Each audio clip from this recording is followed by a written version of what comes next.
L'info écho avec Capital.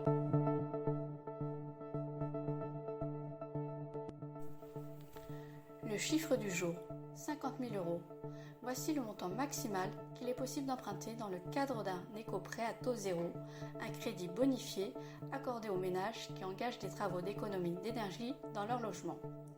Ce plafond a été rehaussé au 1er janvier 2022, tout comme la durée de remboursement, 20 ans maximum, lorsqu'il s'agit de financer une rénovation globale de l'habitat par bouquet de travaux. L'objectif étant d'inciter les propriétaires à se lancer dans des travaux ambitieux.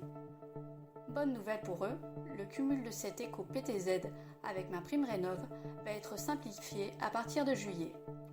Les démarches pour bénéficier de ces deux aides seront grandement allégées. Plus d'infos sur capital.fr.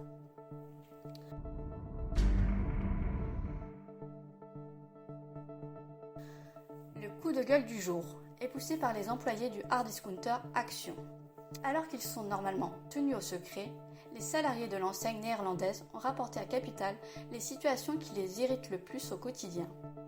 Entre les clients qui jettent des articles au sol sans les ranger, ni même s'excuser, et ouvrent des paquets de vêtements qui doivent être réemballés un par un, qui posent sans cesse les mêmes questions, notamment sur les dates de promotion futures, ou ont des interrogations très pointues, les vols à répétition, les inconvénients sont légion. Sans compter bien évidemment l'impolitesse de ces mêmes clients. Tous ces témoignages sont à retrouver sur notre site.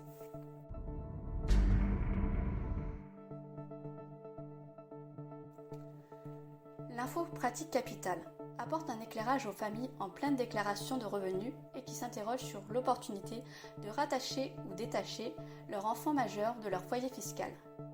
Chaque année, le même dilemme se pose. Faut-il privilégier l'avantage fiscal lié au quotient familial ou la déduction de son revenu imposable d'une pension alimentaire versée à son enfant? Niveau de revenu, nombre d'enfants, montant de la pension versée, de nombreux paramètres entrent en ligne de compte pour faire son choix. Pour vous aider à y voir clair, Capital a sollicité Swiss Life Bank Privé pour réaliser des simulations. De quoi bien comprendre l'impact d'un rattachement ou d'un détachement sur son montant d'impôt sur le revenu. Retrouvez toutes les simulations sur capital.fr.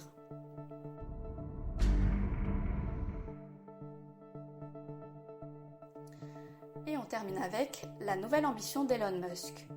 Après avoir acheté le réseau social Twitter pour quelques 40 milliards de dollars, le patron de Tesla et SpaceX espère soigner les acouphènes grâce à une puce Neuralink d'ici 5 ans.